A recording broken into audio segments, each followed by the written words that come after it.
I'm Amandalina Letterio here with Castanet's Week in Review. Here are the top stories in the BC Interior this past week. The first British Columbian case of a new variant of COVID-19 has been identified in the Interior. Friday, Dr. Bonnie Henry said the variant was found in a young person who recently returned to Canada from Nigeria. The person is in isolation and no other information has been released.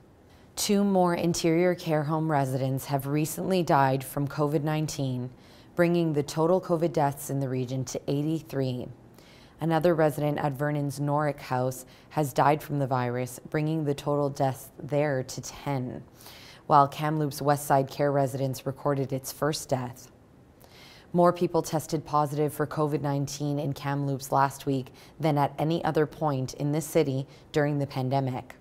According to the BC Centre for Disease Control, Kamloops and its surrounding area was up 44 cases this week. 50 people and dozens of vehicles were involved in a fatal pileup on the Coquihalla just east of Hope this week. Police told Castanet that treacherous road conditions caught drivers off guard, which resulted in a chain reaction collision, including semi-trucks and a bus. An investigation is ongoing, however, no criminal charges are anticipated. Thursday, the BC Coroner's Office announced that overdose deaths in the province are at an all-time high. 1,716 deaths were recorded just last year. 281 occurred in the Interior, 7 times more than a decade ago, a record high for the region.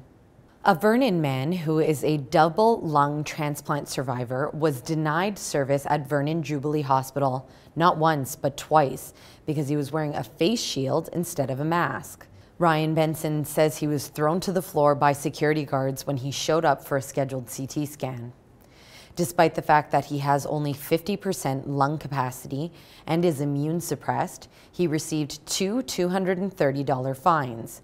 Benson says after Castanet reported on the story, someone from the hospital called him and invited him back for his appointment.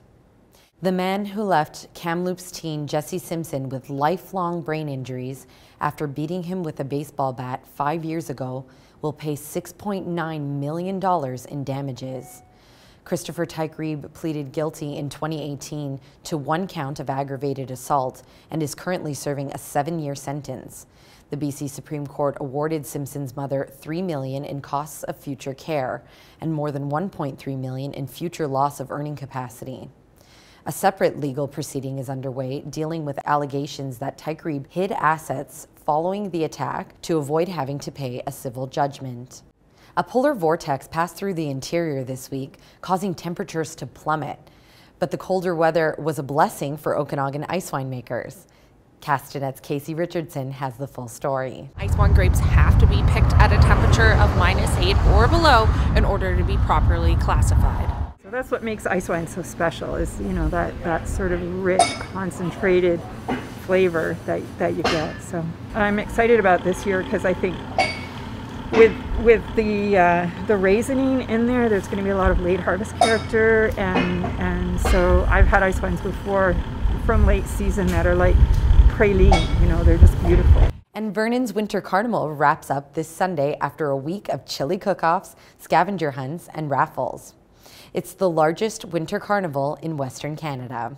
Don't forget, Dine Around Thompson Okanagan is back, and this year it runs for a month. Enjoy delicious meals with your favorite restaurants without breaking the bank. To learn more about which restaurants are participating, visit dinearound.ca. That's it for our Week in Review. For Castanet News, I'm Amandalina Letterio.